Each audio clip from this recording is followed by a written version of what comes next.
Independent thoughts, independent life. This is Chad Benson. This report chronicles a scheme by the President of the United States to coerce an ally, Ukraine, that is at war with an adversary, Russia, into doing the president's political dirty work.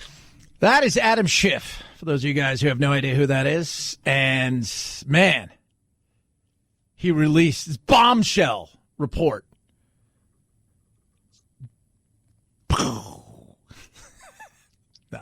Everything you thought it was going to be. Did you read it? No. Producer Phil just said, I started to read it and then I fell asleep. Yeah, it's about the way it is. Why? Because why are you going to waste your time reading something where you know what is the end game, right? I can tell you what's in there. He's bad. He's evil. Yesterday, I could tell you what they released in their pop-up book, right? The Republicans. It's lies. It's a witch hunt. It's baloney. They got their money. It's all baloney. It's political. Blah, blah, blah, blah, blah. Here, it's bad. He's a meanie. He's a meanie-weenie. He's da-da-da-da-da. He's this. He's that. He's corrupt. He's evil. He's bad. Blah, blah, blah, blah, blah, blah, blah. So he came out today, Adam Schiff, and he had like cardboard cutout behind him. Not of him. That'd have been weird. Right? But it's, it's all the stuff. Like you point at it.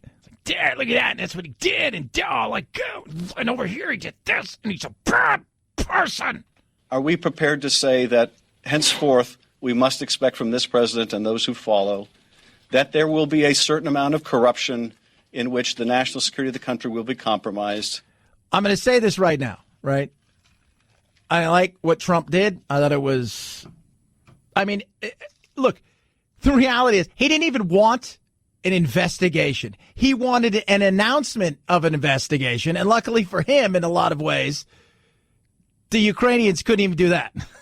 They're like, is he serious? Right? But at no point whatsoever was our national security ever threatened by whether or not they got $1 or $400 million. At no point was it at all threatened. Like, thank God we gave them that money or they were going to come kick our ass. No point was that ever.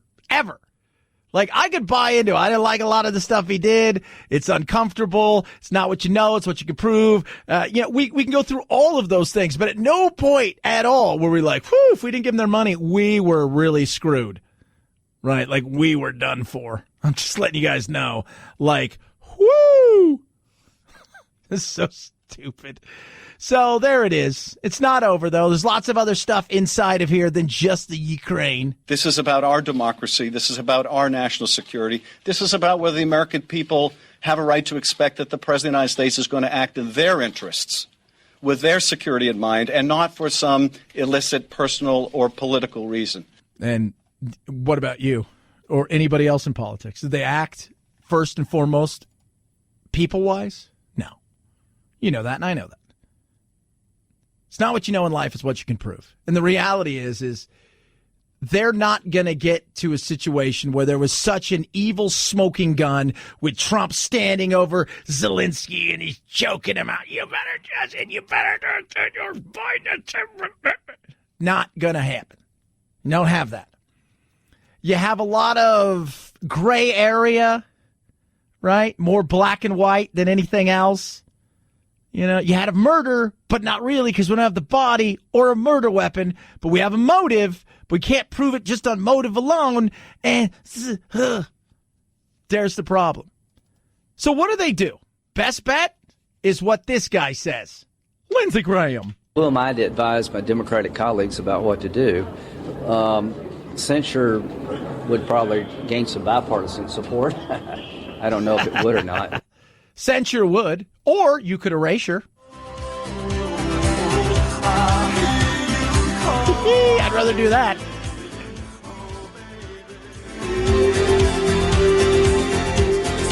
Give a little respect. Wouldn't that be fun? You've been erasured. So what is censure? Censure is double super secret probation-ish. Basically, if they censure him, so let's say they look at him and they say, all right, we're going to censure you because we've looked around here and we got no public support the way we thought we were going to be, and we're still shocked.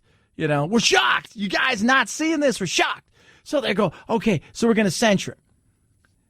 Andrew Jackson was censured. The only other president to have been censured, right? Because the Second Bank of America, he's like, I'm going to defund you. And, oh, my God. And they censured him, but then the Whig Party took over again and like, we're going to expunge that. So for him to be censured, he's going to get a strongly worded letter. So picture this. You do something at work, right? So you do something at work that maybe you should or shouldn't do, but it doesn't rise to the level of being fired or suspended, right? It doesn't take anything away from you, but they call you in the office and say, you've been bad, but not that bad that you're like, you know, that we could prove that you did something that was fireable. So what we're going to do is we're going to give you a strongly worded letter, and then we're going to go over here. And you know what this is? This is your file. This is your employee file. We're going to put that in there. We're going to put it right back in the file, and we shut the file. Shut. File is shut. And every time we take it out and go, look at that. And you're like, am I suspended? Like, nope. Am I fired? Nope. Everything's the exact same except for the whole letter thing in the file. Yep.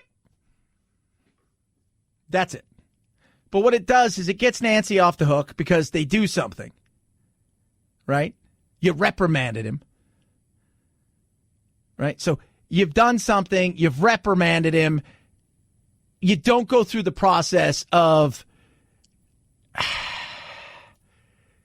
getting to the Senate, knowing exactly what's going to take place, that the Republicans are united.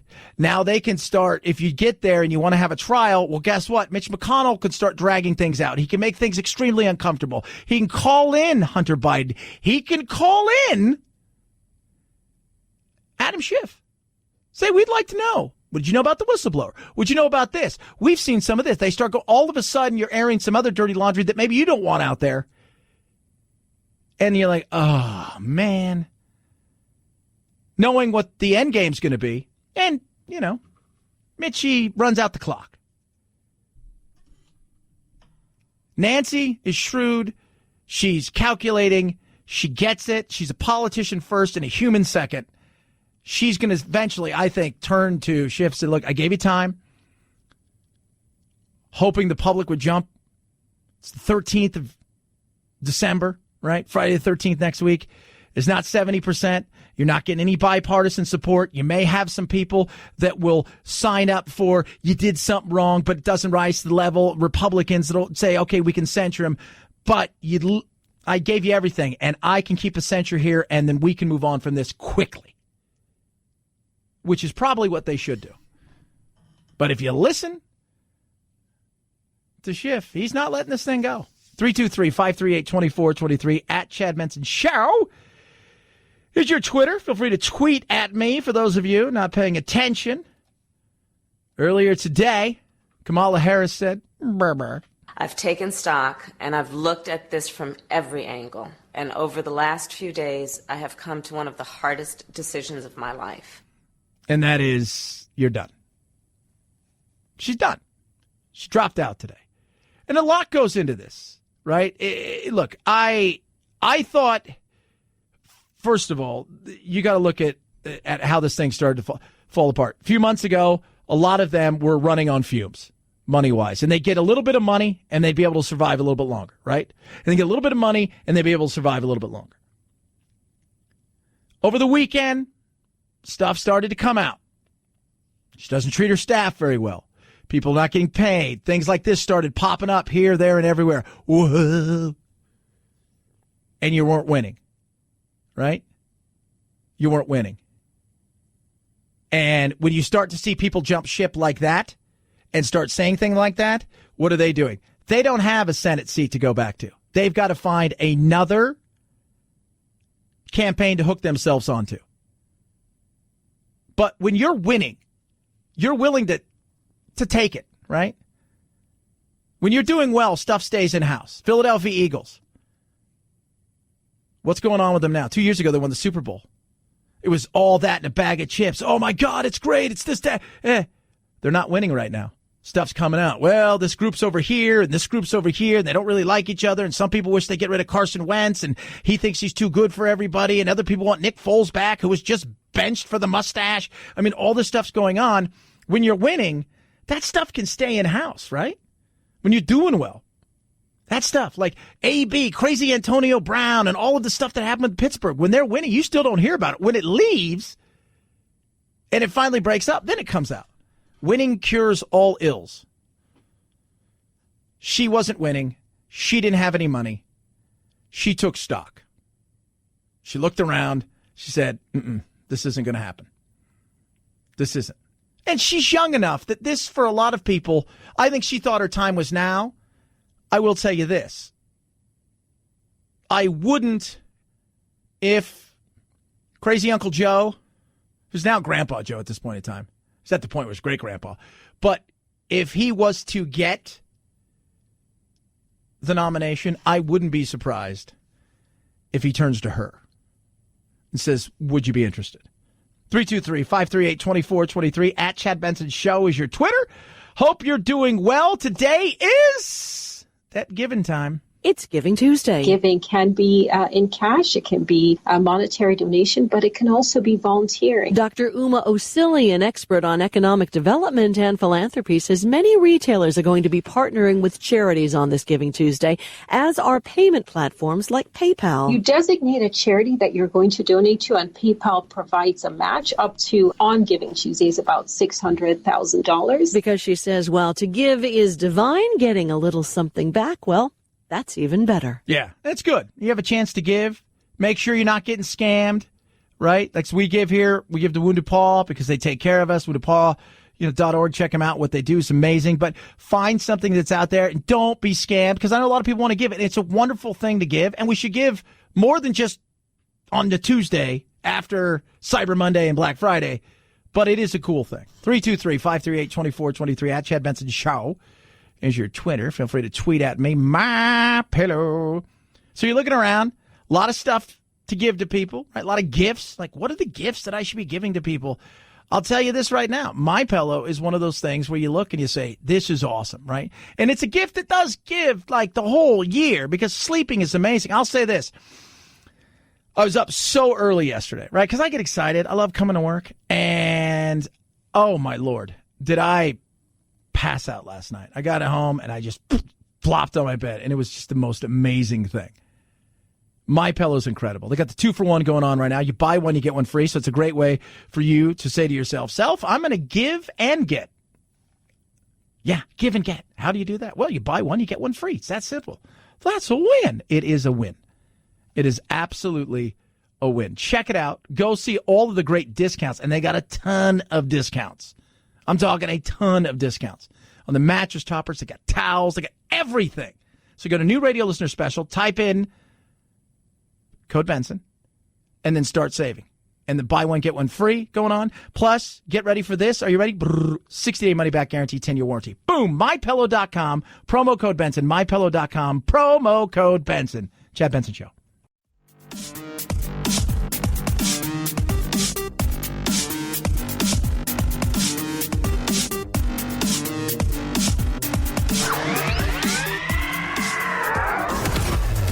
The Chad Benson Show, the only place so far that the Mueller investigation hasn't deep probed for collusion. Redacted! Redacted! Stay tuned. This is Chad Benson. In a letter to their employees, Larry Page and Sergey Brin say they are giving up control of Google's parent company, Alphabet, giving it to the CEO of Google, Sundar Pichai. The two say Google is 21 years old now, and like a child growing up, they see their roles as parents stepping back, that they should be mentors and not the people doing the daily nagging any longer. They're on Google's board and say they will be very actively involved, but will no longer run the company day to day. Yeah, they got to count their money. So it's crazy. You know something crazy about Google? Here's a crazy something. They tried to sell the company for $1 million. When they first got it up, they tried to sell it for $1 million. Sergey Brin's 46 years old. He pays himself $1 a year, but his net worth is about 56 to 60 billion. But at one time, they were like, let's just sell this thing. Oh, my Lord. So he said, we're out. We're done. Done with this stuff. Getting out while the getting's good. It's 20 years old. Whew, we put 20 hard years into this. Do you know how many meetings we had? Tons. Now, if you guys don't mind, we're going to go over to our meditation pod and try to find out how we could live forever. Isn't that what they're working on now? They're behind the scenes doing nefariousness, right? Probably with binoculars staring over and looking at Zuckerberg, going, he met with the president. Look at him, he's met with the president. Wonder what they were doing. Talking about stuff. Oh, my Lord. Some people are like, because Kamala Harris dropped out today. And, people are chiming in now. Castro's like, she's treated unfairly. I love what Mike Bloomberg said. I've met Kamala Harris a couple times. Seems like a nice person. I know how tough it is to put together a campaign and to work hard. And I have some sympathies for her. If it doesn't work out, I'm sure she's disappointed. Seems like a nice person. It's tough when you don't have any money. I have a lot of money, and I'm not taking a penny from anybody. That's great. That's great. He has got 6 points. That had to be the most frustrating thing. She's looking up on the new polls. He pops at 6. She's down 3-2. Up 6, down 3, with a bullet. Entering the charts this week, Mike Bloomberg. We'll see. They're still looking, right? They're looking at Crazy Joe, Crazy Grandpa Joe. Looking around, thinking, oh, my God. Is this it? He's talking about hairs and roaches and kids sitting on his legs. Yeah, that's your front runner, kids. 323-538-2423. At Chad Benson Show is your Twitter. Chad Benson Show.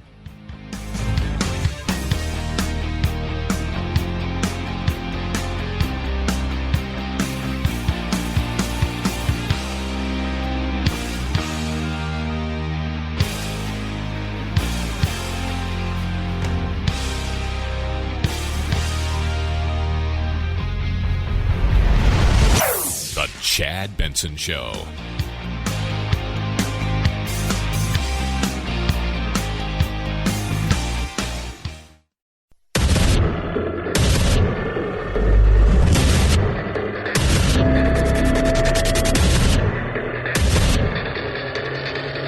Independent thoughts, independent life.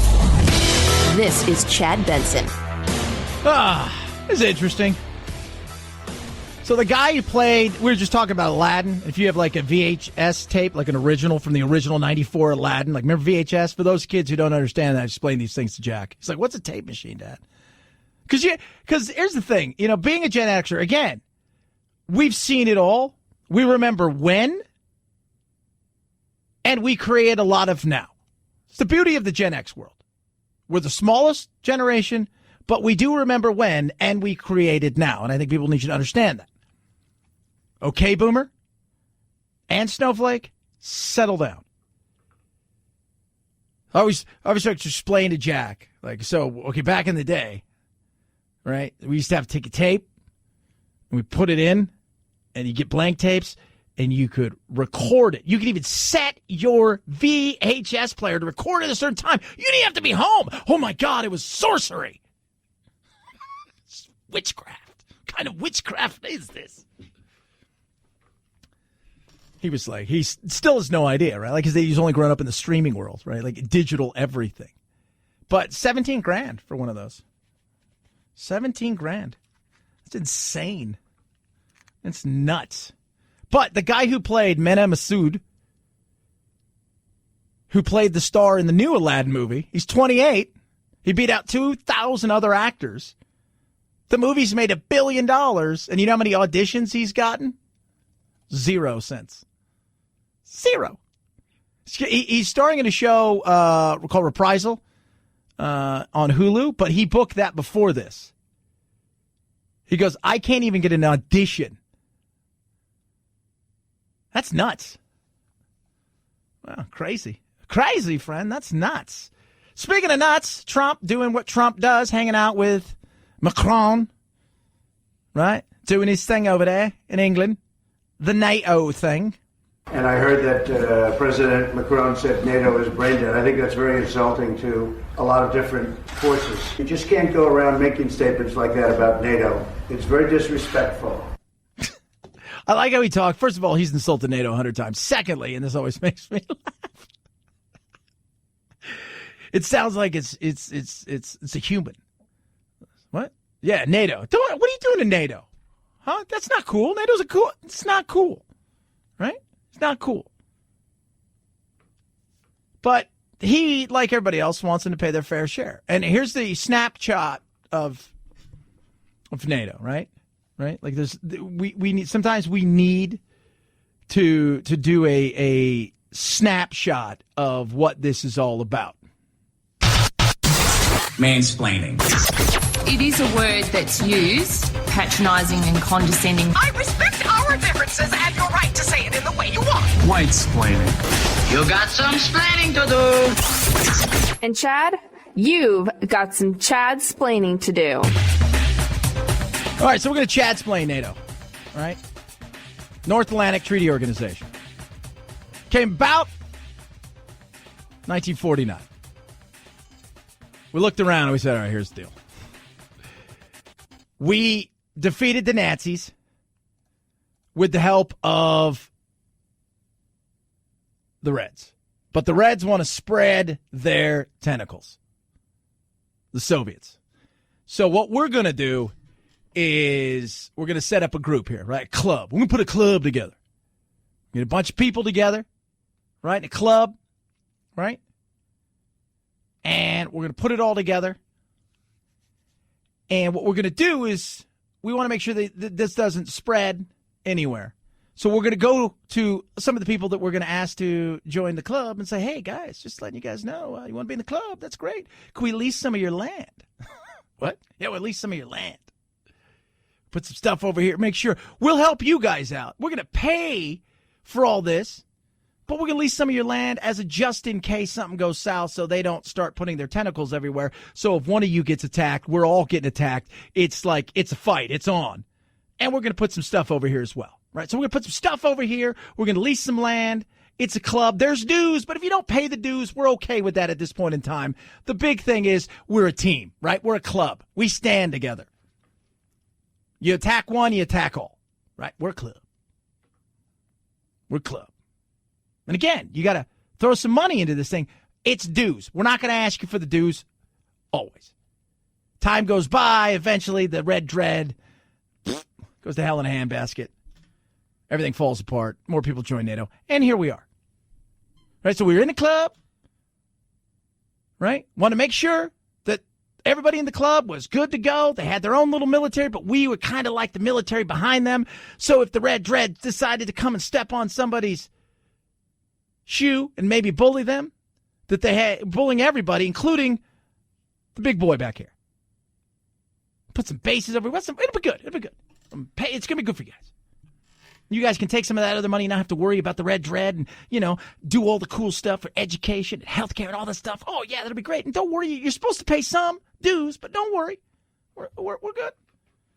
But here we are, flash forward. Red dread is gone. Russia's all that stands. The arguing and fighting they do are places where they can go and do stuff like Crimea with Ukraine. It's just little things. The reality is,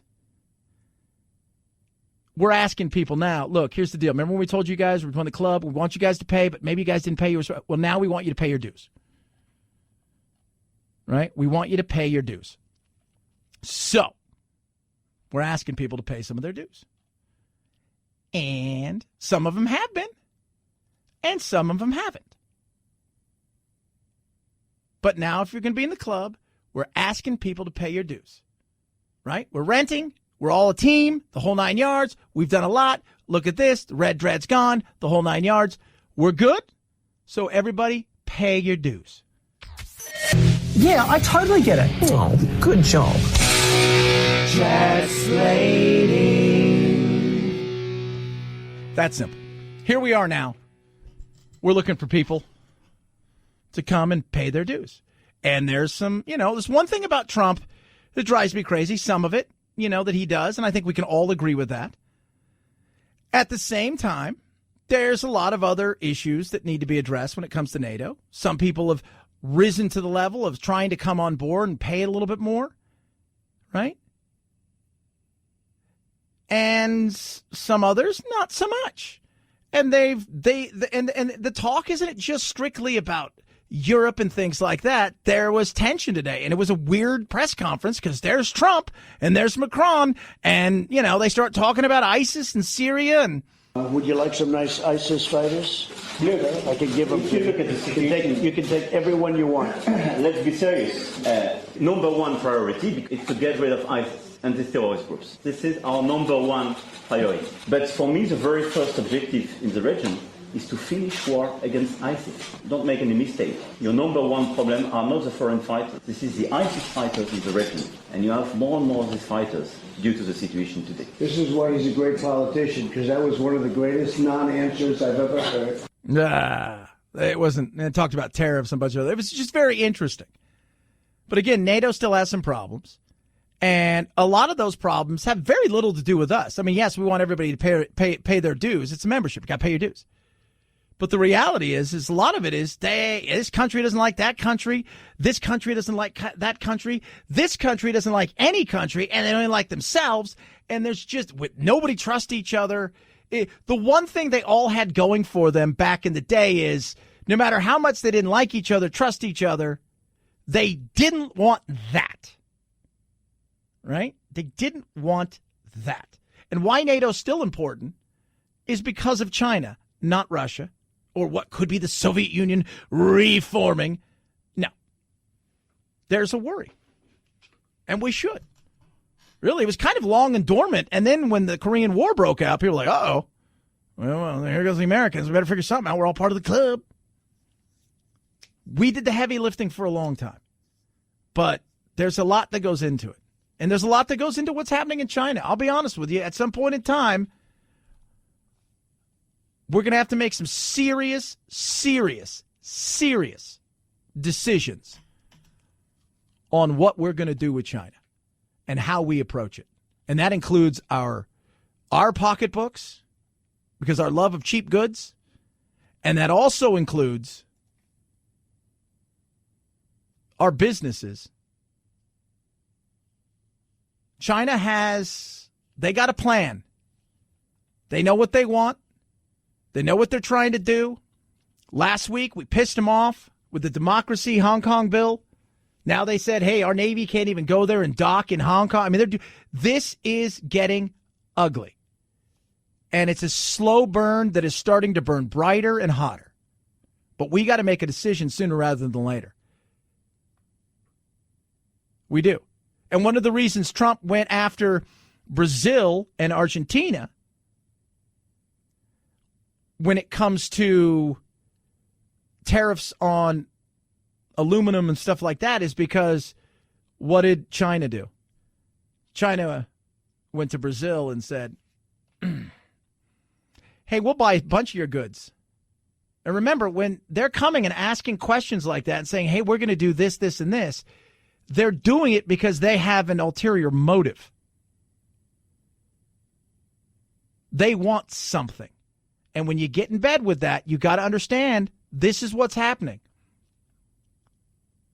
And a lot of times what they're willing to give is what a lot of people want and countries want and they're desperate for, which is cash, which is money. But are you prepared for what may come when they ask for it? 323-538-2423 at Chad Benson Show is your Twitter. Feel free to tweet at me. Love hearing from you. Yes, kids, guess what? Porch pirates, they are everywhere. One former NASA engineer booby-trapping fake packages containing a sparkly surprise. When this would-be pirate loads the box into his car, he's greeted by a glitter explosion, followed by a foul smell that has him throwing his stolen booty right out the window. And this couple, after falling victim to a theft last year, creating the Porch Pirate Lockbox, which bolts to your deck. You come home, You unlock it, and your packages are there. Yeah. Here's the way it works, though, in real life. You come home, you go, what happened to my lockbox? Somebody stole the whole box. Yeah, got to get to it. Yeah. They're changing laws. They're doing all kinds of things. Porch pirates are real. They're out there. And you say to yourself, what do I do with this? I'll tell you. You can do that, or you can just be in the moment and get yourself Blink. It's that simple. It really is. Be in the moment, or hope that somebody doesn't steal your entire lockbox, or whatever. Blink's amazing. The XT2 cameras are incredible. Set up quick, fast. I mean, no wires. Couple AA batteries. Are going to last you a couple years. And you just set it up, and it's great. You get a smartphone app. You just download it right there to your smartphone. You get an alert, right? Boom, there it is. Oh, my goodness. Hey, you know what? Can you take that to the neighbor's house? Or can you put this around the back? Or you can do – that's how amazing it is. It really is. And it's the gift that keeps on giving and giving and giving and giving.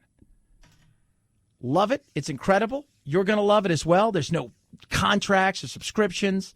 It really is that easy to set up and work. Makes a great gift for everyone. But if you're starting to get packages delivered, now is the time to order. Plus, not only are you going to save 25% now through December 24th, but free Amazon Echo with the purchase of a system, any system out there. Boom, from Blink. That simple. How do you get it? Go to blinkprotect.com/sale, blinkprotect.com/sale, blinkprotect.com/sale. Chad Benson Show.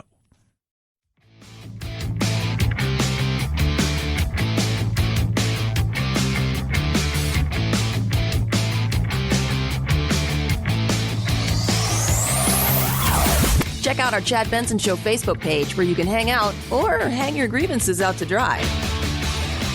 This is Chad Benson.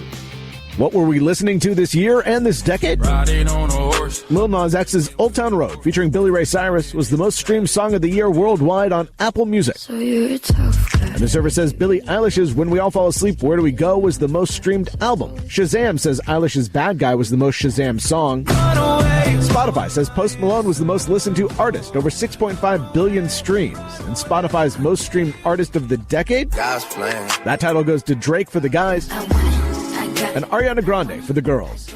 Yeah. How about that? I got to be honest, I like Post Malone. I think he's cool.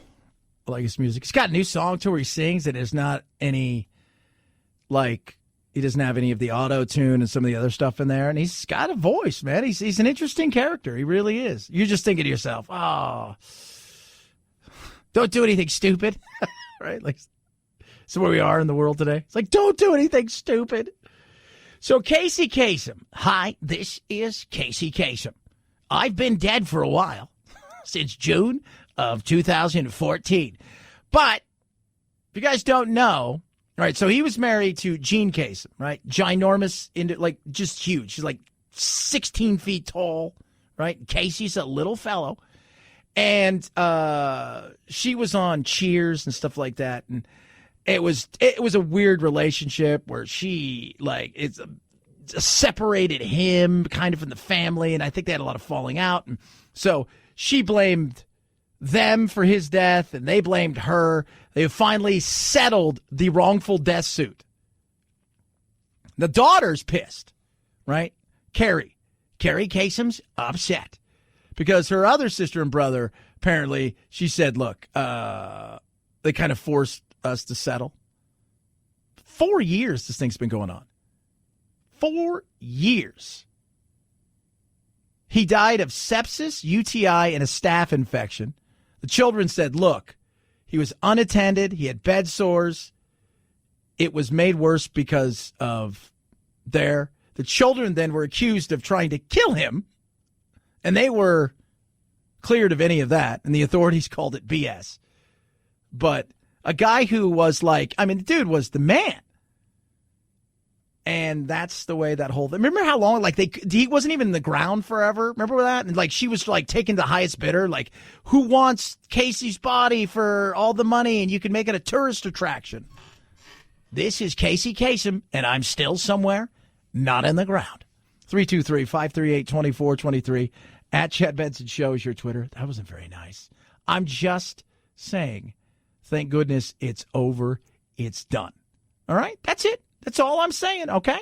The personal finance company Wallet Hub used data from the Commerce Department, the Census Bureau, the FBI, and other agencies to rank 182 U.S. cities based on personal safety, natural disaster risk, and financial security. It found that Columbia, Maryland, Yonkers, New York, and Plano, Texas were the safest cities in 2019. St. Louis, Fort Lauderdale, and San Bernardino, the least safe. The Lou I get, right? Fort Lauderdale? I don't know. I've been to Fort. You've been to Fort Lauderdale, haven't you, producer Phil? You ever been there? Yes, I have. Oh, did you feel like you were threatened? Like the Lou, there's certain places. When I went to the Lou a couple of years ago, back again, I was like, they're like, okay, don't go here, don't go to East St. Louis, right? But San Bernardino, come on, what do you guys do? What do you do? Yonkers, Plano, well done. As far as safest cities to be a pedestrian, San Francisco, New York are really safe because it's so much traffic that nobody can drive. So even if you do get hit by a car, they're going 1. 323-538-2423 at Chad Benson Show. It's your Twitter. It's the Chad Benson Show.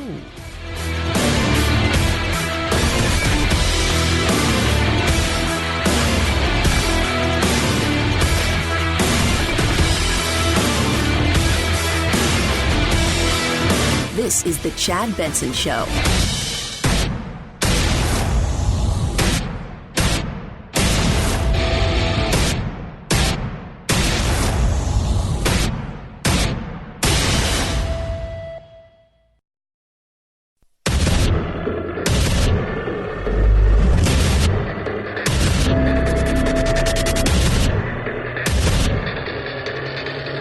Independent thoughts, independent life. This is Chad Benson. This report chronicles a scheme by the President of the United States to coerce an ally, Ukraine, that is at war with an adversary, Russia, into doing the President's political dirty work. We're going to coerce them into doing something for us. They didn't even do that. They got their money, and here we are. So they've now approved the report. They voted and approved the report. So let me give you guys this. The thing that these people that are, in the House want done, approve the thing they want done, which means it goes to the judiciary, which will be starts tomorrow. And then Nadler, he'll bumble around for a little bit, do a little mouth breathing, and then they'll have to have a real conversation behind closed doors. Is this something we want to do? How are you supposed to go to the American people with a straight face and tell them that you're actually looking seriously at impeaching a president and overturning 63 million votes, and you don't even have a plan for your own committee? Yeah, that's Nadler. That's Doug Collins talking about Nadler. It's not really a plan. And I think part of that is because Nancy's trying to figure this thing out. Why? Because they keep looking at that number, right? They keep looking over and go, what's that number again when it comes to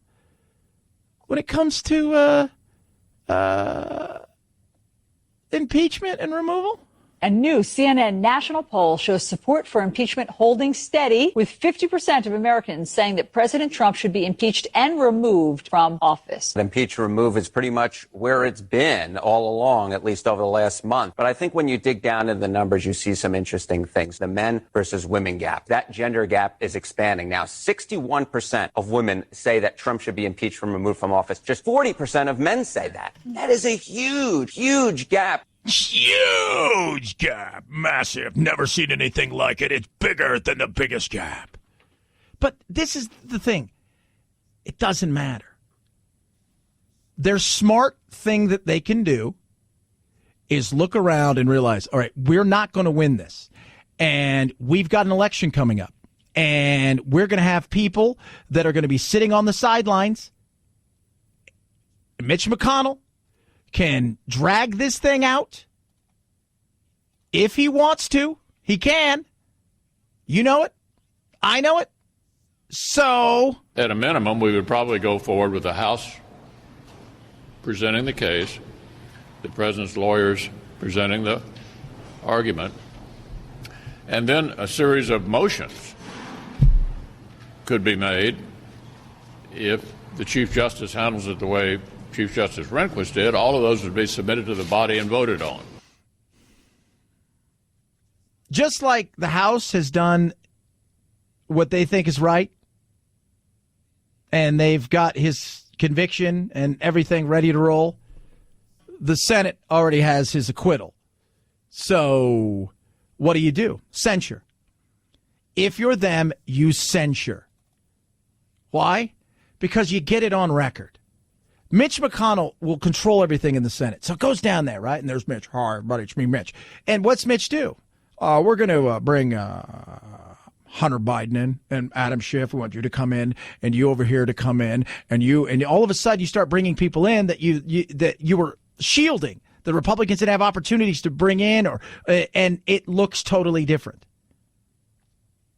But with censure, Nancy controls it. Right? Nancy controls it. Mitch drags this thing out, kills the clock. Drags it maybe into early February, right? Oh, my goodness. Well, you got Warren, Biden. I think Cory Booker's still running, right? You've got Kamala dropped out today. But you've got them, and you've got, two of them who are front runners who are going to be there. And Mitch can air some dirty laundry, do some stuff, make them sweat it out, and they're like, he's not guilty. But with the censure, Nancy controls it, right? He gets a letter.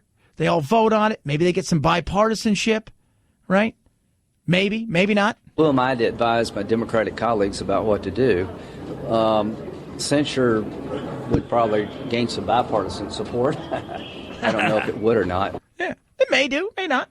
But at least you have it on record, right? And you take it and you put it in his employee file. President Trump, employee file. He was a jerk and tried to do a bunch of bad stuff, and he's a horrible person, and blah, blah, blah, blah, blah, blah. And you put it in the employee file. And that's and at least it's there. Right? And you can put it behind you. And you're going to want to do that because the reality is we know where it's going. Nothing's changing.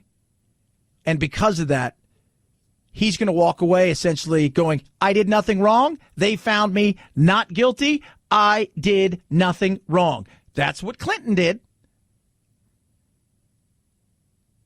We're here. You've got something on record. It doesn't divide the country.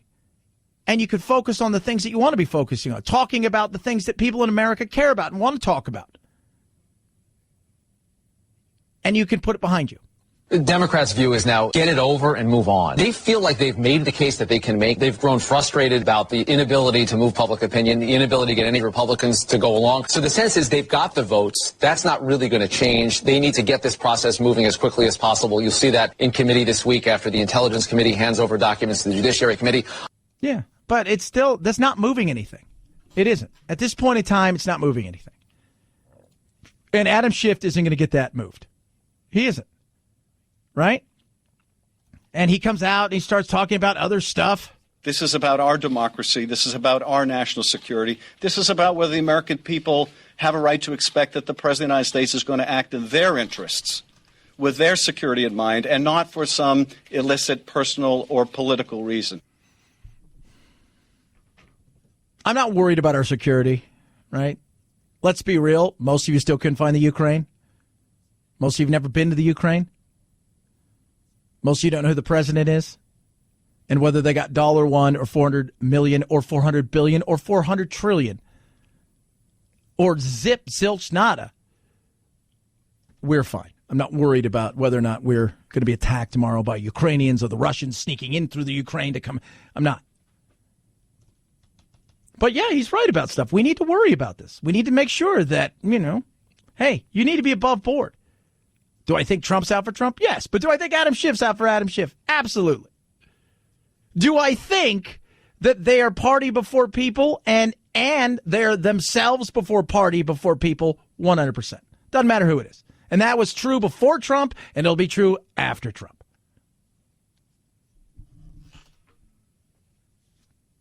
That's the reality. Censure him, right? Write him up a double secret probation, meanie-weenie letter. Now they're talking about we're going to put Mueller stuff in here. We're going to put this, that, and the other. Stay in a singular lane. Keep it simple, stupid. If you're going to do this. I said it earlier, and I'll say it again. I continue to say it. Pick the thing that you want to do and stop trying to bring it. We're going to bring this in. We're going to bring this in. We're going to do this. Stay in it, right? Don't be like, hey, we're expanding. Our business is great. We're Krispy Kreme. We're also now going to make shampoo. Don't do that. Stay in the thing that you do. You make donuts, make donuts. Right? It's one thing if you've got the public already clamoring for it and you just need that final nail in the coffin. You're not going to get that. Right? And you got Buttigieg out there, you know, and this is the thing we've talked about. And it's the same thing with them and their supporters. Right? When you're out there and you're like, well, if you vote for Trump, you're a racist. And, you know, you got Meathead out there. Right? Going, you know, look, I've said it over and over again. If you want to reach people and you want to get them on your side, if you will, insulting them isn't going to do it. And when you make it personal, even if they know they're wrong or the person they're supporting is wrong, what do you think is going to happen when you make it personal? People are going to dig their heels in. Right? So you got Buttigieg along the way and several others who've kind of hinted, basically, if you're a Trump supporter, you're pretty much a racist. Right? That's not helping. Right? Rob Reiner, same thing. Says, you know, basically calls Trump supporters, you know, it's a pact with Putin, they're white supremacist. If you want them on your side, you don't insult them.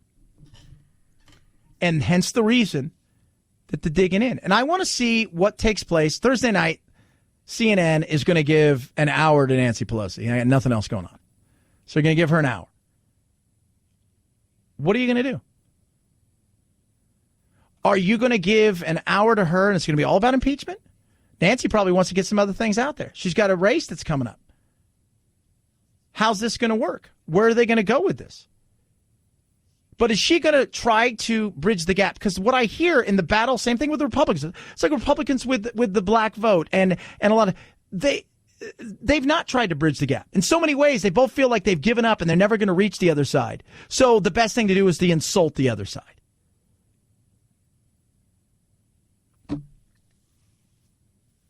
But if you want to get people on your side, you better figure something out. At the end of the day, the public was going to be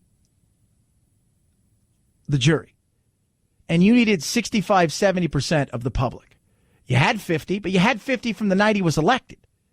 Because that's how tribal would become, and that's how emotionally charged it was. And the other half, maybe there was a time you could have done some stuff, but after insulting them for months and months and a few years, they've eventually said, I've had enough, we're moving on. 323-538-2423 at Chad Benson Show. It's your Twitter. Feel free to tweet at me, your love, your hate. I'm good with it all. A lot of fun stuff. We're going to do a little what's trending. Got some fun stuff out there. I've also got a poll up. Censure? Impeachment or nothing? Talk about that straight ahead. Chad Benson Show.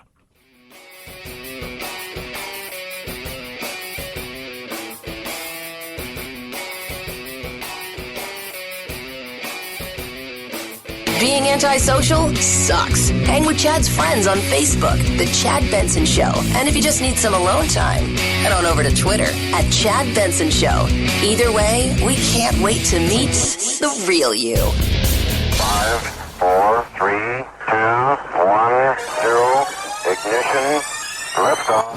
Now it's time to find out what's trending. What's trending? Yeah, what does that mean? I mean something, right? Like it's trending on the old internet. What's trending? What's hot? What's trending? What's now? What's hip? What's cool?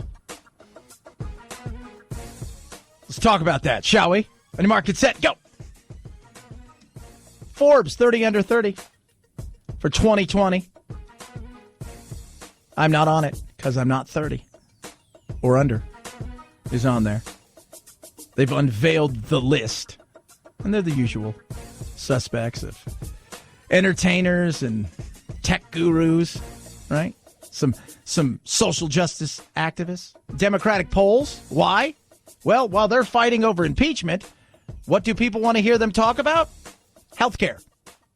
Healthcare, healthcare, healthcare.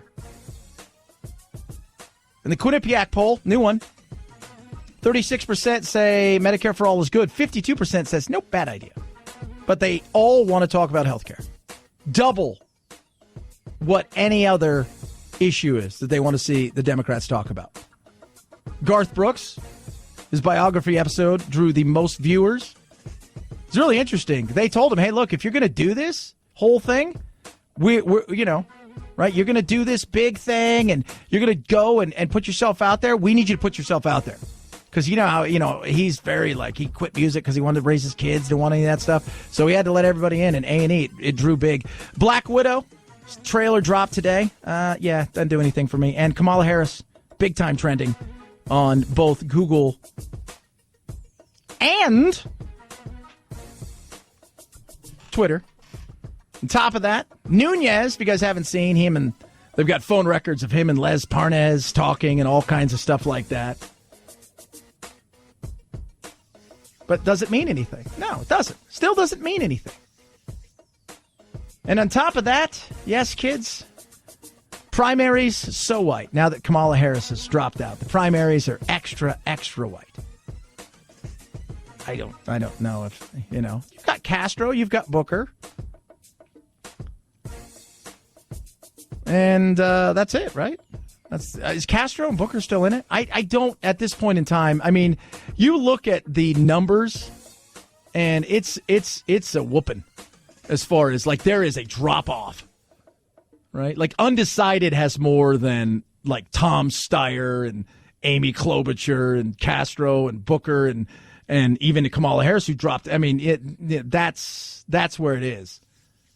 But you're not, you got to talk about stuff. And as they start to tighten the requirements for people to give in, get into these debates and I mean, it's you're going to have people who are still running who aren't going to be anywhere near where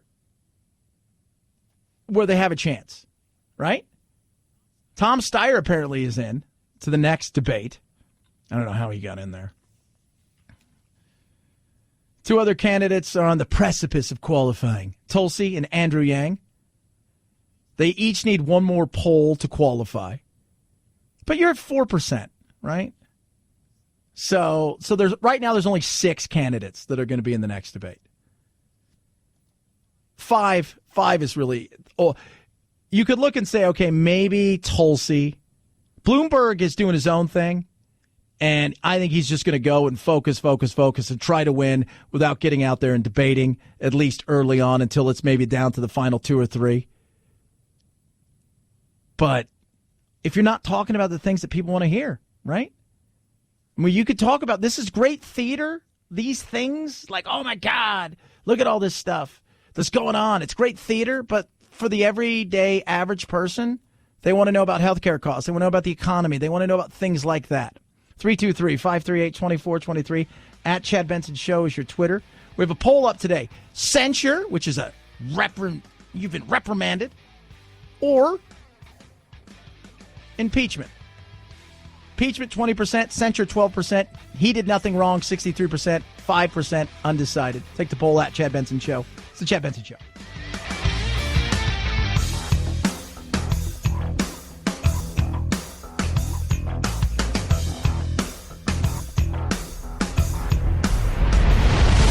The Chad Benson Show.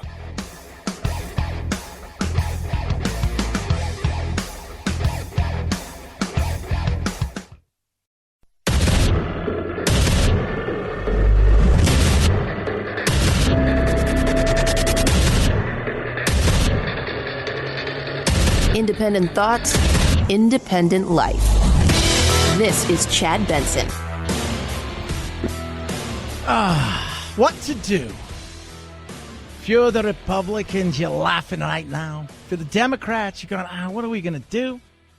Can you listen to Lindsay, right? So Lindsay opened the door in the closet, came on out. It's like, guys, come here, got to tell you something. Who am I to advise my Democratic colleagues about what to do? Censure would probably gain some bipartisan support. I don't know if it would or not. Maybe. I don't know. Like, he's pushing you that way. Right? Better for the country. It's the OJ thing, right? They didn't get him on the crime. By the way, just to let you guys know, here's an update. Still not found the killer. Still not found the killer. Just want to let you know that. But they did get him kind of, because civilly they got him. Right? Now, this is civil. There's no law behind it. But it's enough to at least say, ha-ha, we got you. We censured you. We did. We got you. But you didn't. But you got him. It's enough. It's something. Because what you're going to get is nothing. And what you could potentially do is divide the country even more. And what you could potentially do is hurt your own party in the midst of an election, which is something you don't want to do. Because if your whole goal is to get him out and then give him the opportunity to come through the fire, maybe strengthened, that's censure. Strongly worded, reprimanded note put right in the file cabinet. And then you go on. It's the best thing you could do at this moment in time. Because if it goes to the Senate, they're going to air some of your dirty laundry. They're going to bring you up. And let's be real.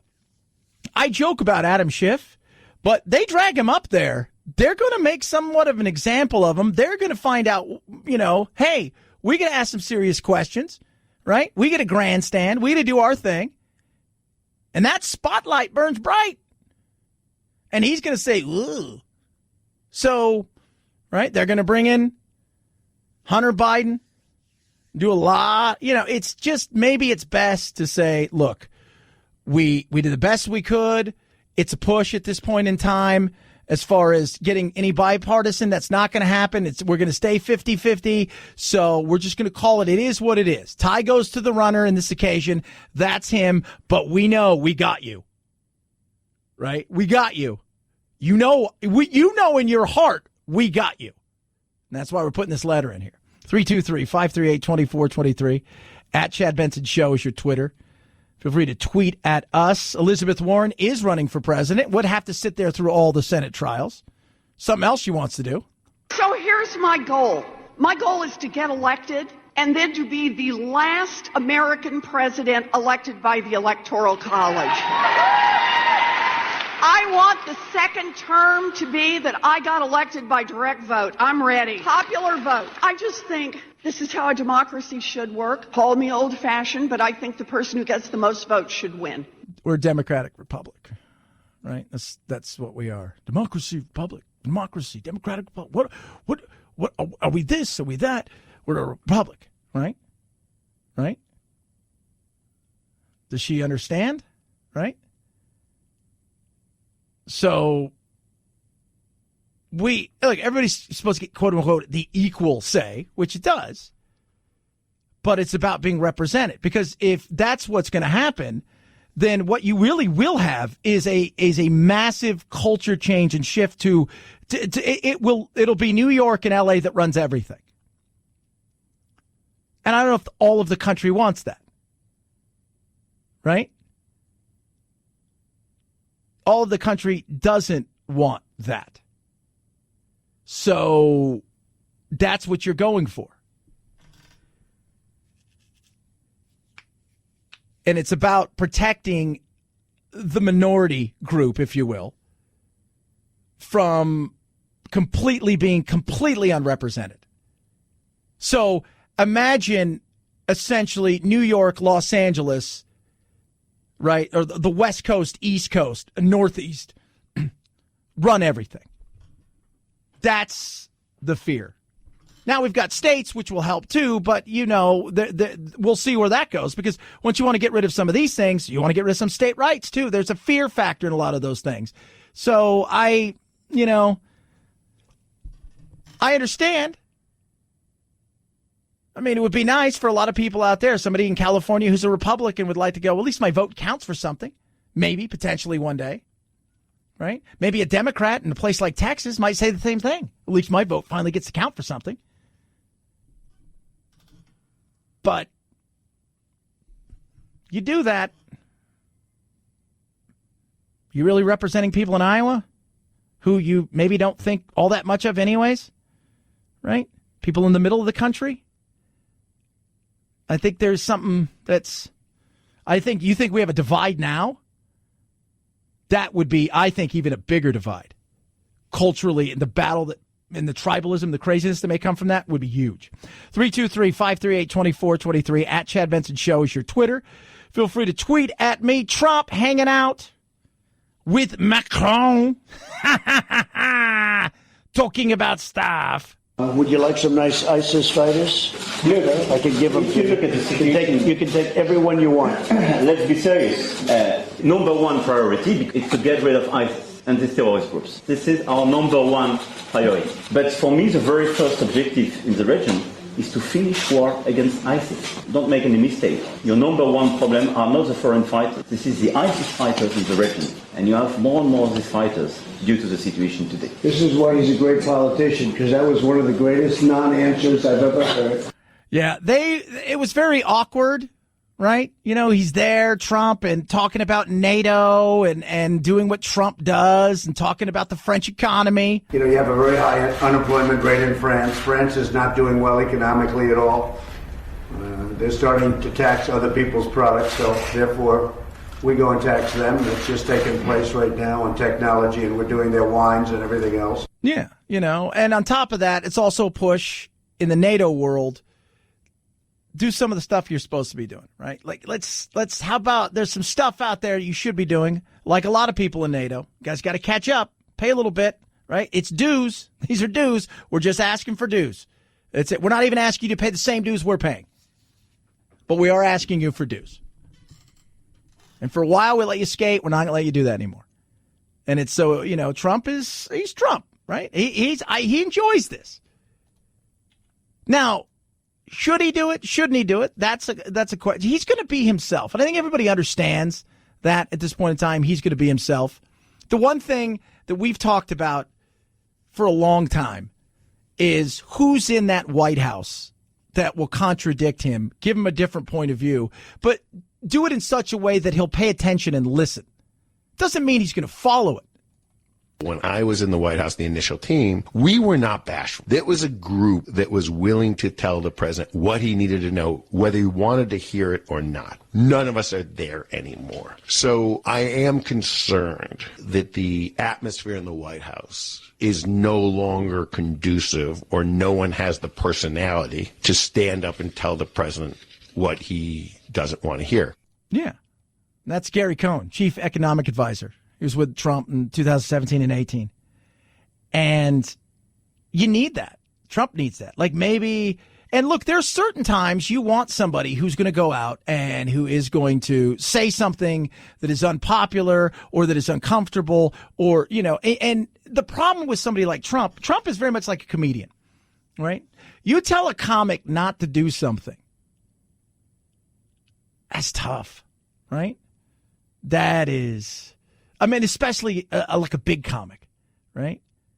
You go to Daniel Tosh or Jeselnik or Chris Rock or, just some, you tell them, don't say this, don't do this.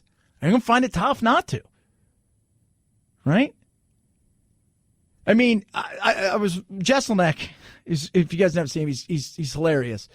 But he was talking about the fact that he doesn't even have to look at news feeds anymore because his friends will start tweeting at him, don't do it.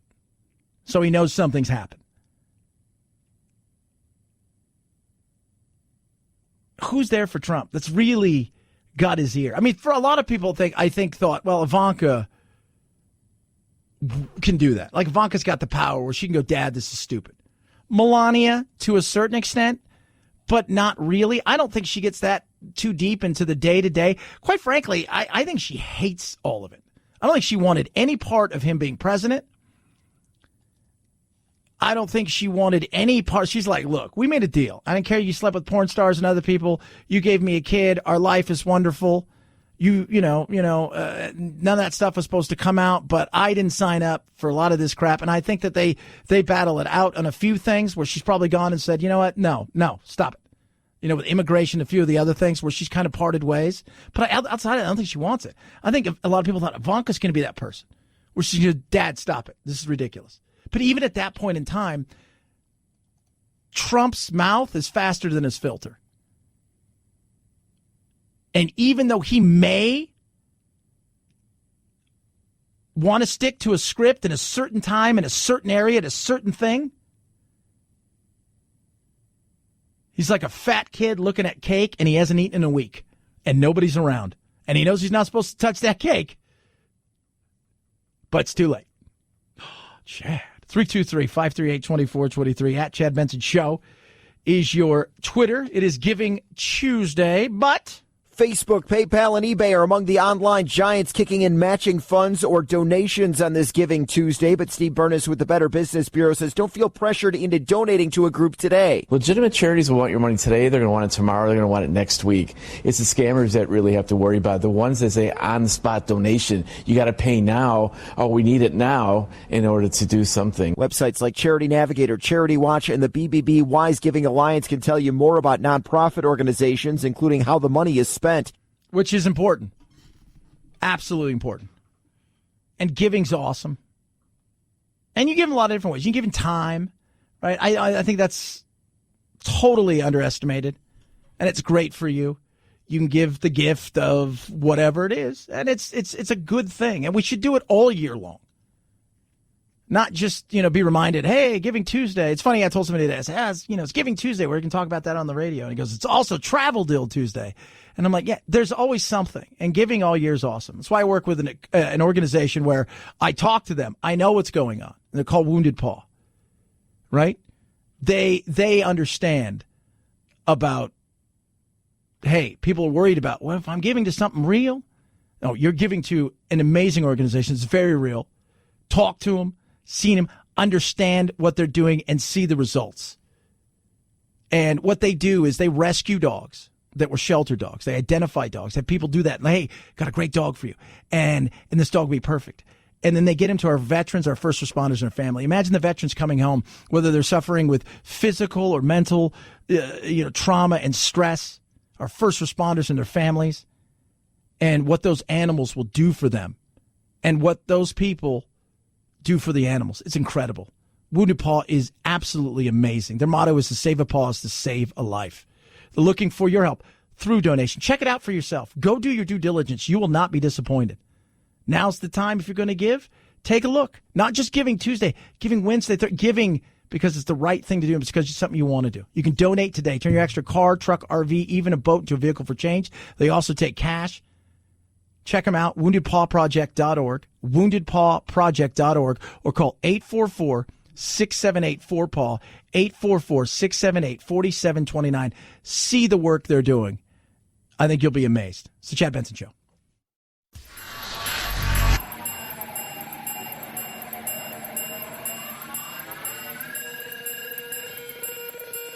Set Chad straight. Text the show, 323-538-2423. That's 323-538-CHAD. Someone has to do it. Might as well be you. The Chad Benson Show. The ornaments in question bore the images of the Auschwitz concentration camp. The Auschwitz-Birkenau State Museum tweeted photos of the items and asked Amazon to remove them, calling them inappropriate, disturbing, and disrespectful. Amazon says in a statement that all sellers must follow guidelines and those who don't will be subject to action. The museum says it's calling on other sites to take down similar products, now including a beach towel. Auschwitz has become a symbol of Nazi Germany and the murder of 6 million Jews, with over 1 million killed at the camp. Yeah, Auschwitz-Birkenau is it's weird when you go there. It's for people to go there. They take selfies now, and I didn't back in the day. There wasn't cam phone. It's like when I was there and I went there, and it's like we were talking there. I'm like, do they have like a gift shop? I mean, it's very somber, as it should be, because of what went on, the suffering. I mean, you're going to a place where 1 million people were put to death in a short period of time. Can't even imagine that, right? You can't even imagine. Like, that's just, oh, wow. And for a lot of this, like, there's an ornament, and there was also a mouse pad and something else. It was like a 3-for-1 gift set. But you got to think, too, that a lot of these are companies in China that are just grabbing images from things, and they're making it stuff. They probably have no idea what the hell it is. Well, they should, really. I mean, my God. I mean, this is China. They're a little closed off from a lot of other things. Their experience with World War II was like, if this was a Hong Kong thing, they'd be going, oh my God, how could they do that? Well, we see it totally different, but it is, yeah. You would think somebody would jump on that. And a beach towel, my God, like, what is wrong with people? Like, nobody does, like, nobody says, hey, we're grabbing this image, but should we? Like, is this the image we should have? I would double check that. 323-538-2423 at Chad Benson Show is your Twitter. Wallet Hub survey, safest cities are. The personal finance company Wallet Hub used data from the Commerce Department, the Census Bureau, the FBI, and other agencies to rank 182 U.S. cities based on personal safety, natural disaster risk, and financial security. It found that Columbia, Maryland, Yonkers, New York, and Plano, Texas were the safest cities in 2019. St. Louis, Fort Lauderdale, and San Bernardino, the least safe. Oh, not the Dino, not the Dirty Desert, not the 909. The Lou, I expect that from the Lou. But San Bernardino, really? You could do so much better. You can't. Oh, the Valley of the Dirt People, as we used to call it, the Valley. Now, when it comes to traffic deaths, walking, things like that, an analysis of law enforcement data finds some places much more prone to fatal crashes, and the results might surprise you. New York and San Francisco, with their thick traffic congestion, have the fewest traffic fatalities per capita in the country. Casper, Wyoming, with its wide open spaces, has the most. You know why there's not a lot of traffic deaths? Because nobody's moving. That's why. 323-538-2423 at Chad Benson Show is your Twitter and your Instagram. Chad Benson Show.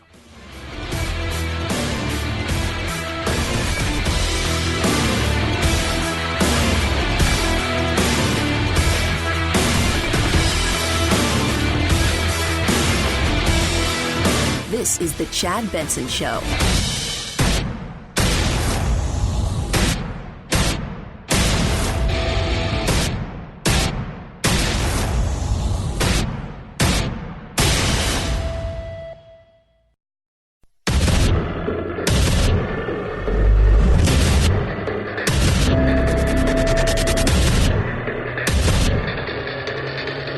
Independent thoughts, independent life. This is Chad Benson. A new CNN national poll shows support for impeachment holding steady, with 50% of Americans saying that President Trump should be impeached and removed from office. Impeach, remove is pretty much where it's been all along, at least over the last month. But I think when you dig down into the numbers, you see some interesting things. The men versus women gap. That gender gap is expanding. Now, 61% of women say that Trump should be impeached and removed from office. Just 40% of men say that. That is a huge, huge gap. God, they're just super excited. But the reality is doesn't matter, because it's not happening, right? It's just not. Because it could be 100% of women, but if it's 50-50 and 100% of men want to see him in office still, that pretty much leaves, a push, if you will. So this idea that the Republicans are going to essentially run away from the president, and therefore congressional Republicans will feel it easier to go against the president. Look at this. Congressional GOP defending Trump among Republicans. Are they defending him too much, the right amount, or too little. 64% say the right amount. Just 6% say too much. 24% say too little. My goodness gracious, could they be defending him more? Apparently, some GOP voters say they should be. That gives you an understanding of why it's going to be so difficult for Republican lawmakers to move against the President of the United States, because the fact is their voters are simply put not there. Yeah, not there. At the end of the day, it's not happening. But, Chad, it should happen. Here's the thing. It's not going to happen. Whether it should or shouldn't, right?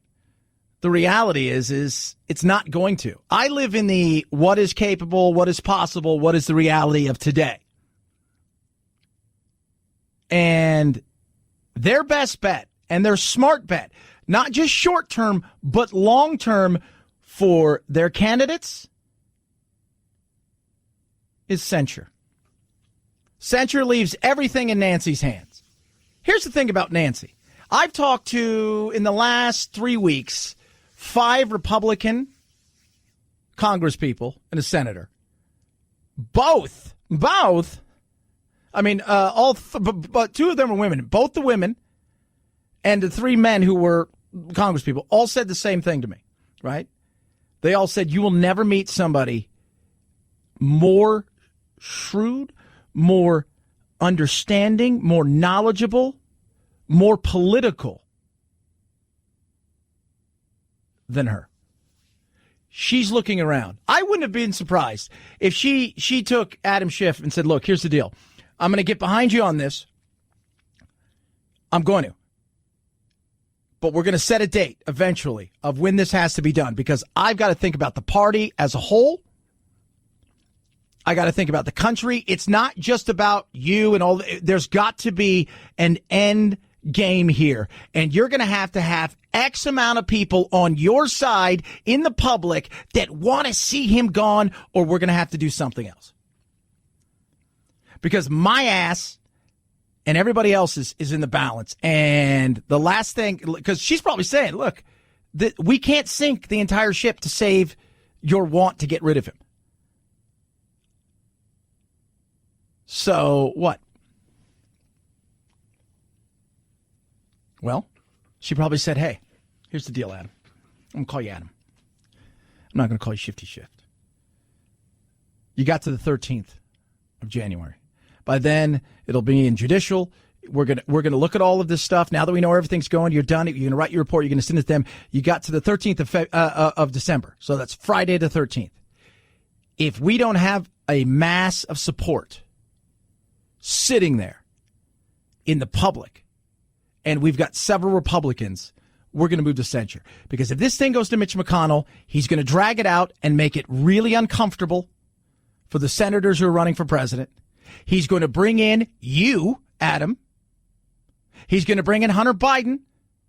He's going to do several other things, and even if it doesn't do anything, it's going to hold the entire process up when it comes to our primaries and some of these people that need to be out there campaigning. So you've got to hear, otherwise we're going to censure. So you're saying to yourself, what's censure? Simple. It's nothing. It's a letter in your file. Andrew Jackson was censured. Eventually the Whig Party said, yeah, once they took control again, they're like, we're going to get rid of it. We're going to expunge your record. So that is what that is. Censure's your best way, because she's going to look around and say, oh, God, man, if we do this, we can get it over with quickly. We can reprimand him. We can a strongly worded letter that we think you did wrong, yada, yada, yada, yada, yada, yada. We think you're a bad person, yada, yada, yada, yada. Oh, look at all these bad things you've done, blah, blah, blah, blah, blah. And there's no legal binding, right? There's nothing there. For Trump, though, let me tell you something. I know what he wants. Now they want to go to censure because they have no case for impeachment. So they want to go to censure. I don't want him to go to censure. I did nothing wrong. I don't mind being censured if you do something wrong. I did nothing wrong. Censure is really he can't do anything about, right? Because she's in control. He can't do anything about. But if it goes to the Senate, they can acquit him. And remember this.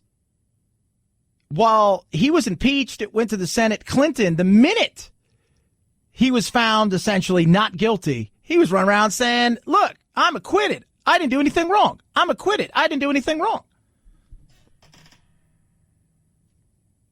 Trump's going to do the same thing. Censure him. 3 weeks, this will slowly disappear. Then you could start focusing on other things. You can go out and talk about healthcare and the Green New Deal and trying to get everybody excited about, what's coming and all of that stuff and how you guys are going to go beat Trump. But if you follow this path, he's going to walk away saying, I didn't do anything wrong. I proved. You can't even say that I did something wrong in a strongly worded letter and put it in my file. So, if they're smart, they'll do this. And I think eventually she's going to say, we just couldn't get the bipartisan group together to put this. They know what they did, but the base and blah, blah, blah. That's eventually what she's going to have to come out and say. She'll be shrewd. She'll be smart because that's what she is. She's a politician, first and foremost, and a human second. 323-538-2423. At Chad Benson Show is your Twitter. Breaking news. Kamala Harris apparently is going to be dropping out. Was she still in? She probably saw that Bloomberg had 6 points as far as the latest poll that came out, the Harris X poll, and she had 2, and she was dropping fast. And so it looks like that she is going to be dropping out, which is not surprising. And here's what happens. Think of a campaign like a sports team, right? And everything that happens in the campaign inside of there, once things start to get wibbly wobbly, once things start not to go your way, right? Because when you're winning, everything that happens in the locker room will stay in there because winning overcomes all of the other stuff. But when you start to lose, Philadelphia Eagles won the Super Bowl 2 years ago. Now all the stuff's leaking out. People don't like each other. Everybody doesn't, not a lot of people don't like Wentz, the quarterback. They want Foles back, who just got benched for the mustache. They want it. Over the past weekend, stuff started leaking out about Kamala Harris. She doesn't treat her staff very well. She's rude. She's mean. She's overbearing. There's a lot of stuff that, why? Because it's all starting to fall apart. And she's not winning. Because you're willing to take, look, if I worked for 2 guys who were arguably the worst human beings I've ever met in my life in the business world. Arguably the worst people I've ever met. I'll be honest with you. It was my first foray into the broker industry. And it was back when greed was still good. They were arguably 2 of the worst people I've ever met in my life. To the point where I wondered how nobody came in and shot them after leaving there. I really wondered that. I thought, it's got to happen. These people are the worst human beings I've ever met in my life. But the one thing they never did was mess with your money. They made sure you made so much money. It was ridiculous. My buddy Don, who worked there, I'll just put it this way. On Fridays, his checks take home $60,000 to $150,000. And the way that they treated him at the time, how horrible they were to him. But the reality is, he says, you know what, dude? I win the lottery every Friday. And that's why. When you're winning, you're willing to put up with stuff. She's not winning. People are like, I got to leave. And what they do is they start jumping early because what are they looking to do? They live in a political sphere. They're trying to get to another candidate that they feel they can line themselves with, but where they can start getting paid and work. Right? So they're putting themselves in positions to line themselves up. Well, maybe I'll be with Biden, or maybe I can go over here, or maybe I can do this, or maybe that's what they're trying to do. But you know it. Once it starts to fall apart, you start to find out certain things about what's going on in there, how poorly run it is. Right? Trump, for all the craziness and the insanity and all of that stuff, and there was a lot of issues as well, he continued to win. So you're willing to eat it for a while to try to get to the finish line. And that finish line is maybe getting an opportunity to work inside of the White House. Because at the end of the day, nothing will pad your resume, your CV, like having the White House on it. 323-538-2423 at Chad Benson Show is your Twitter. Feel free to tweet at me. By the way, today is also Taco Tuesday, but if you want to, you can give. It's Giving Tuesday. Giving can be in cash, it can be a monetary donation, but it can also be volunteering. Dr. Uma Osili, an expert on economic development and philanthropy, says many retailers are going to be partnering with charities on this Giving Tuesday, as are payment platforms like PayPal. You designate a charity that you're going to donate to, and PayPal provides a match up to, on Giving Tuesdays, about $600,000. Because she says, while to give is divine, getting a little something back, well, that's even better. Yeah. And giving's great. I mean, that's the truth. In fact, I read a great study today talking about how much people love to give and what adults and parents and people are willing to do to give to their kids and stuff, because it makes you feel good when you help somebody, right?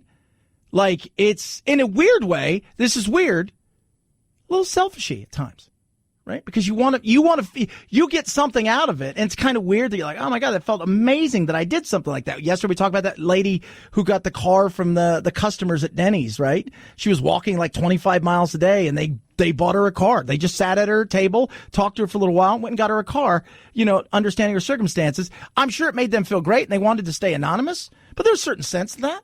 And, it's good for your soul. 323-538-2423 at Chad Benson Show is your Twitter. Hope you had a good day. You have a better one now. Why? Because you can do it at CarShield, and you're going to give something that's amazing. And that's the gift that keeps on giving the whole year. That's protection. Yeah.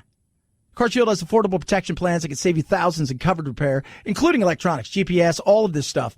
It's amazing. It's not if, but when something's going to go on. Bing! On comes the check engine light. Oh, my Lord. CarShield has everything you need. 24/7 roadside assistance, a rental car for free while your car's in the shop. Shop is the shop that you choose. You pay a small deductible. Then they get them paid directly.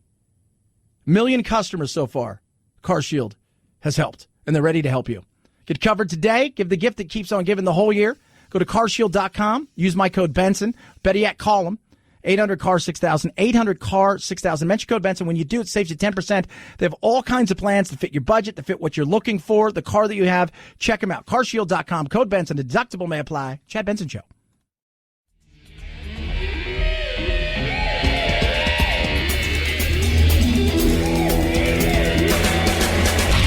You go, boy. This isn't about right or left. This is just about right and wrong.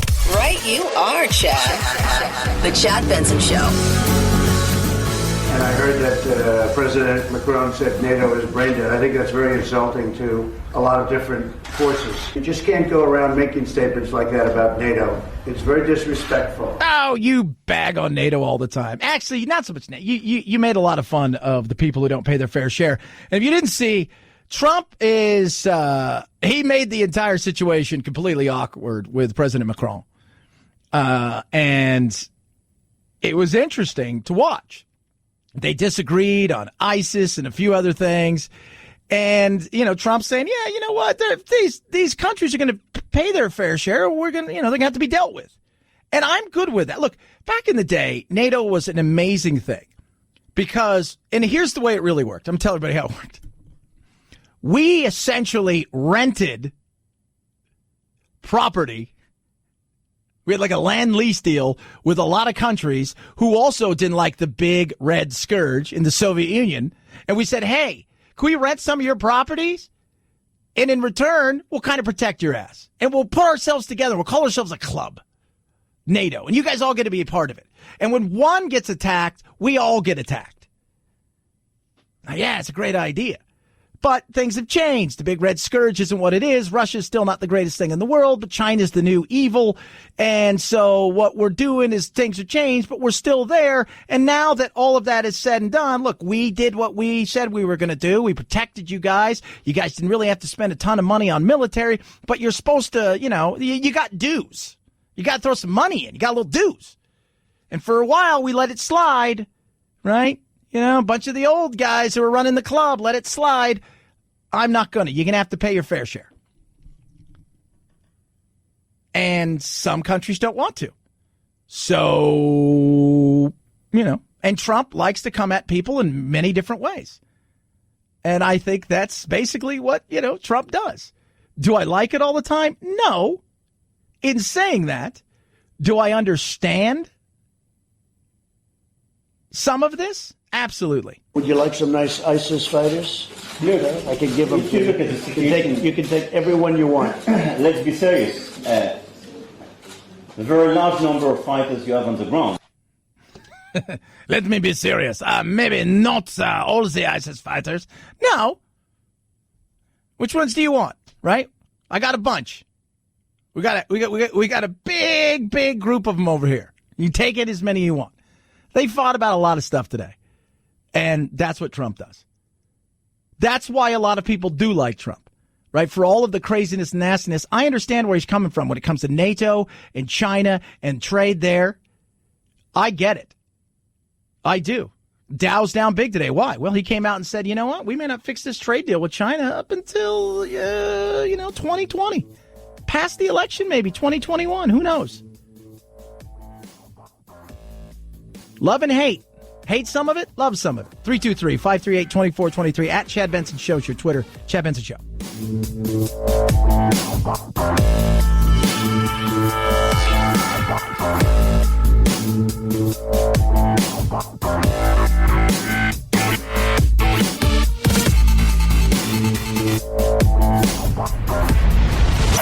The Chad Benson Show.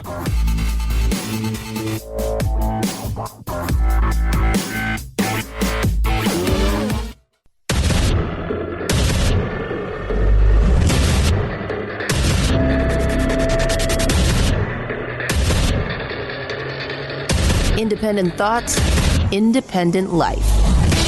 This is Chad Benson.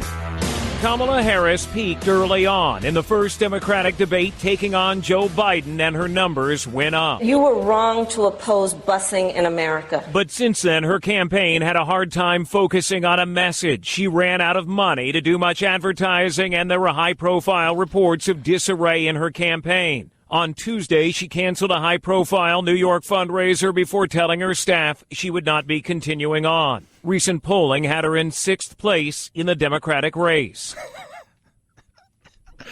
But remember this. She's in 6th place, right? You got Buttigieg.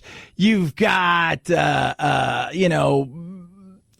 Warren, Sanders, Warren. Now you've got Bloomberg that's rolling on in there, right? So, but the person who's in first place on the Democratic side is Crazy Uncle Joe.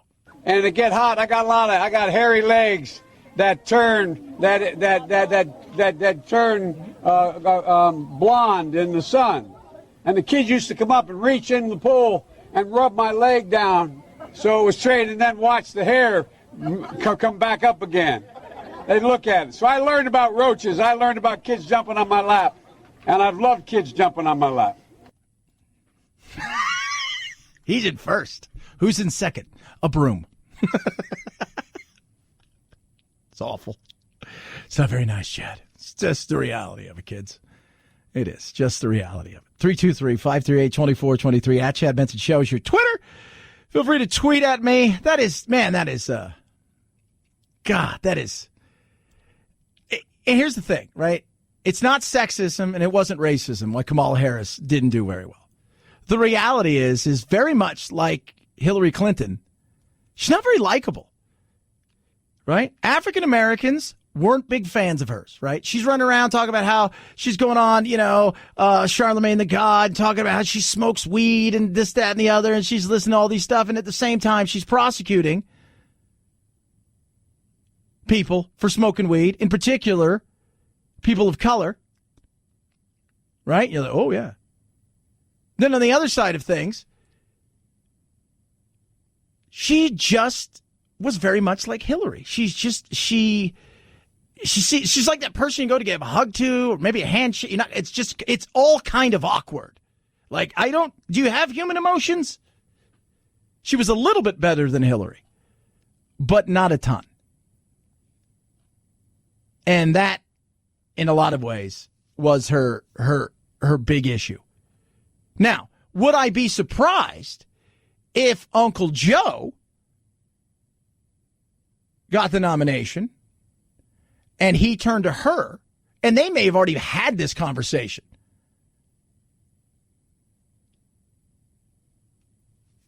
Right? Because they don't. Look, it's like yesterday, a big college football coach decided he was done, needed a time off. Immediately, they named his predecessor. This is the guy that's coming in, right? This is the guy that's taking over for me, right? His replacement was right there, right? They know, right? They're, at some point in time, you're saying to yourself, all right, look, she's not doing very well. She came after me. But if I can get her on my side, I might be able to get some of her people because they're all going to be jockeying for her. Because remember, in a sense, not only does she have her people as far as her followers, which there wasn't a ton, 2% is not going to hurt you, though. But if you can go from 8 to 10 or 12 to 14, that doesn't hurt. Here's the other thing. She does have people who've had money.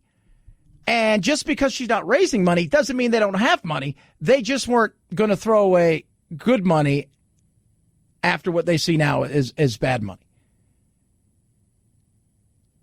So it's in their best interest.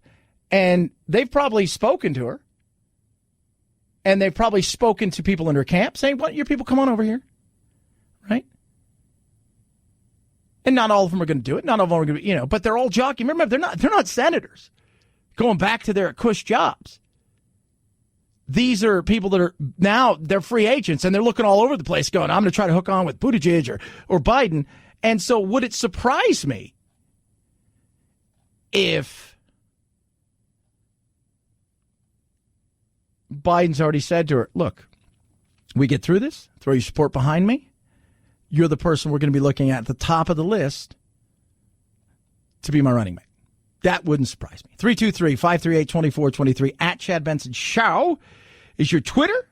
Love hearing from you. Feel free to tweet at me, text the program as well. I will tell you guys this, the politically correct world. I don't know if you guys saw this, but Pete Davidson, now, if you're going to go see him do comedy, he requires that you sign an NDA with non-disclosure agreement, right? So, like, if you're going in and you're pitching people like I've got a great business idea, and I'm going to go in, I'm going to talk to VCs, I'm going to show my business plan and my idea to people, and you go in and you'll have them sign an NDA, which basically says, look, whatever happens in this room stays in this room. So tomorrow, if I see you roll out my product with a different name and you've signed this, there'll be penalty. Right? This is non-disclosure. He has basically said the same thing to these people who are going to come see a show. Can't film the show, can't talk about the show, right? Other than say, basically no comment, or, if you gave a positive review, I don't think he cares. But nothing can come out of there. Because, well, who knows what I say today that's acceptable, that 6 months or a year from now, based on our new sensibilities as the goalpost moves, that may be unacceptable. In a world where political correctness is redefined on the fly, that's tough. Could you imagine playing a game where you just make the rules up? Like, here are the rules. Then you start playing the game, and then halfway through the game, you do something, and it's not against the rules, but the other side says, you know what? I've changed the rules. That is against the rules. You're like, what? Yeah, you can't do that. What do you mean I can't do that? We're playing 21. I got 21. Well, now it's 20. So you get bust. Oh, I didn't know that. Then the next time you get 20 and they go, sorry, I got 21. It's now 21. But it was just 20. Well, we changed the rules. That's the way that people feel about this. So he wants to CYA himself, right? Plus he's high profile. He's got a lot of stuff going on. And as we all know, when you have a lot of stuff going on and you start to get bigger, is when people start to look for that thing or two that maybe you've done in your past where they can knock you down to size. Tim Allen on The View last week. It's a little bit different now. There's a PC culture out there. It makes it really hard. I think my act, if I ever brought that old act back, I'd be driven out of town. I grew up with Lenny Bruce. The bit he did in 61 here in New York, I have to point to it to have to go read it. People read it. It changed my life about everything. Amazing. I grew up on Richard Pryor. You can't even go back and talk about the book he wrote. What I got to do sometimes is explain, this is a thought police thing, and I do not like it. But when I use these words, this is my intent behind those words. Yeah. Wow. So as long as you understand understand my intent. I still get people, well, just don't say it. Yeah. Well, and here's the other thing. It takes away a lot of the fun of the joke is if I have to explain the punchline, and as I explain the punchline to you, right, and tell you what I'm going to be doing, and explain everything to, and then my intent, by the time that all of that is said and done, it's no fun anymore. Right? It's not fun. And yeah, I mean, you go look at Lenny Bruce. You go look at a lot of the famous comics today. You look at Carlin. I don't know what Carlin would be like today. I don't think he'd give a rat's ass. But it's crazy because unless you have to get to that level to be in many ways semi-bulletproof. Right? And even at that point in time, it depends how bulletproof you are. Carlin may be a little bit more bulletproof than, say, somebody like Roseanne Barr. Right? Why? Well, because Roseanne Barr happened to be on the wrong side of the bullet. If one side shoots the bullet, you can be bulletproof. If the other side, you may be in trouble. Even if you meant it in a different way. And what she did was silly and stupid. Yeah, absolutely 110%. Right? But it is so interesting to listen to them talk about, comedy in this way and the fact that people are asking NDAs, they're not playing colleges anymore, all of these things. You have to be to a certain level. And unless you get to that level, and in many cases you're not going to get to the level because you're not going to build your career on something and then get to the point and say, all right, this is how I really want to do comedy. But to get to this level, I had to do this. No, you just don't get that chance. I do use some provocative words, but I tell them words that really got from my parents. But I can't even say it here. I can't even point to it. It is an alarming thing for comedians. Whatever political party it was, always they hated the government. And who's going to pay for it? They always argued about that over vodka and cigarettes. And if I bring up that whole story about my grandma once, because I stole money from my parents, I never worked, and my one grandma says, I think we got ourselves a little Democrat down there. And I do that in Miami. People laugh and cheer. You do it in Reading, Pennsylvania? Oh, hey, oh. Yeah. Oh, Democrat. But think about all the great movies that we have today. Like, they're talking about Rudolph the Red-Nosed Reindeer. People are upset about it. Well, it's bullying. Did you see how mean all the other reindeers were to Rudolph? Because he has a glowing nose? Yeah, because he's nuclear. Right? He's Chernobyl. It's weird. I'll be honest with you. If producer Phil's nose goes, boop, we're going to have some issues. Right? We're going to have some issues. We're going to have a discussion. You can't even do that anymore. You just go, it's totally normal. Right? No, there's something to the story. And the problem is we don't want ever to get to that point where people saw something different, laughed at something different. We just, nope, it's got to be this way.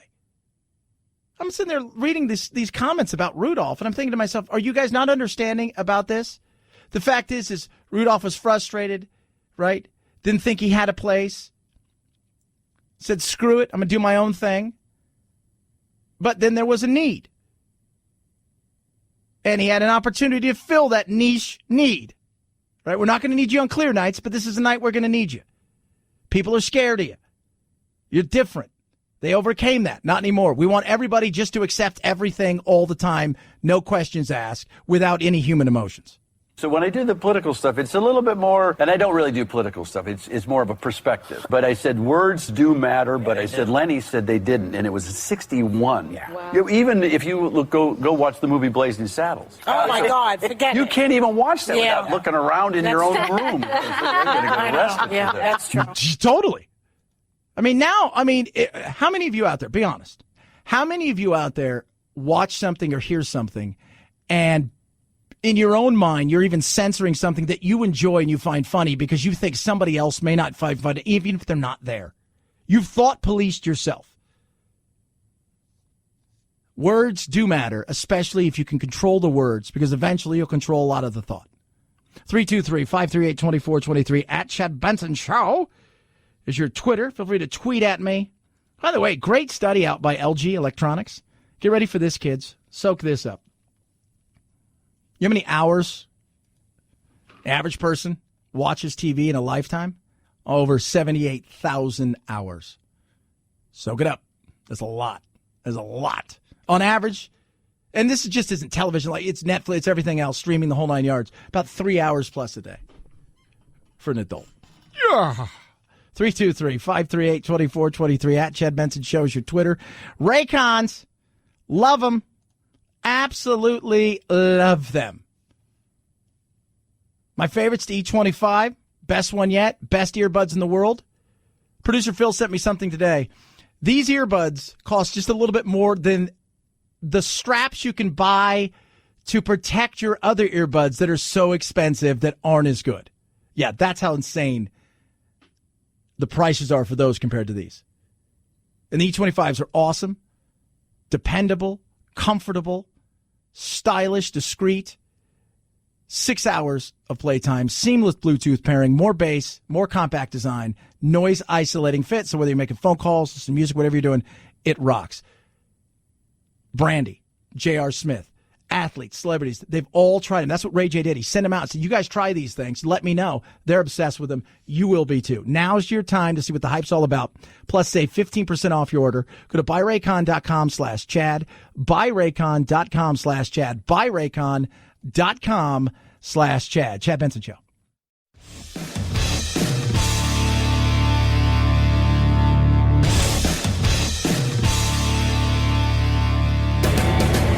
Experiencing separation anxiety? That's dumb. Check out Chad 24/7 at his website, ChadBensonShow.com, and on iTunes, free. The Chad Benson Show. Never feel lonely again. If you're flying domestically, look to smaller airlines for some of the biggest discounts. From now until Thursday, Southwest offering nonstop flights from Atlanta to Nashville for just $49. JetBlue coming in hot with fares as low as $39, even offering a combo deal for flights plus hotel for 2 nights for less than $120. Yeah. While it's Giving Tuesday today, it's also Save Big on Travel Stuff Tuesday. Right on. So save big.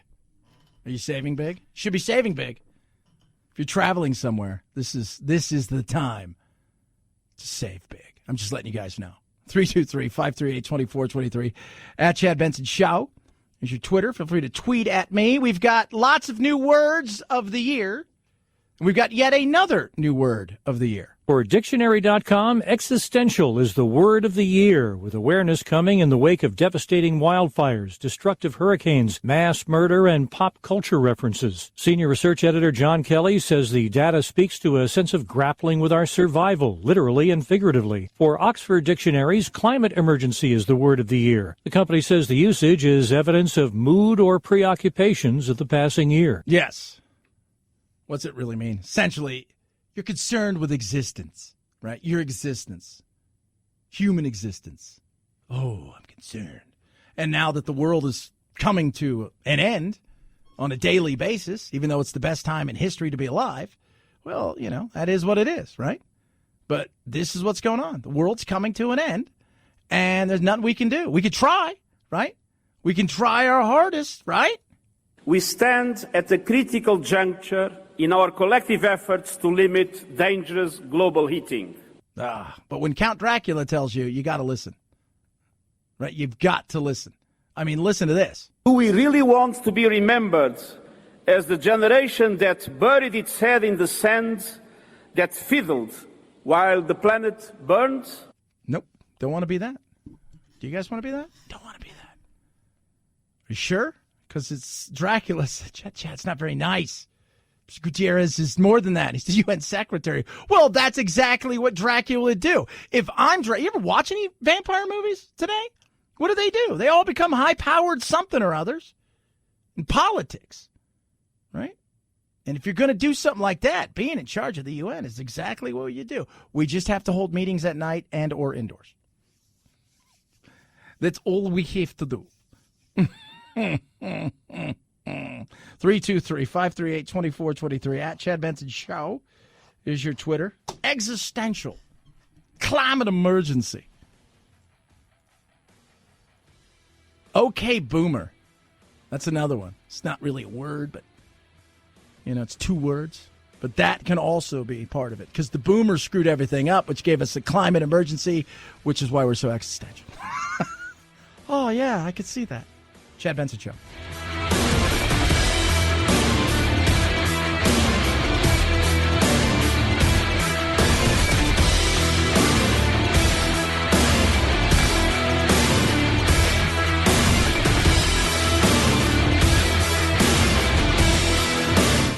The Chad Benson Show.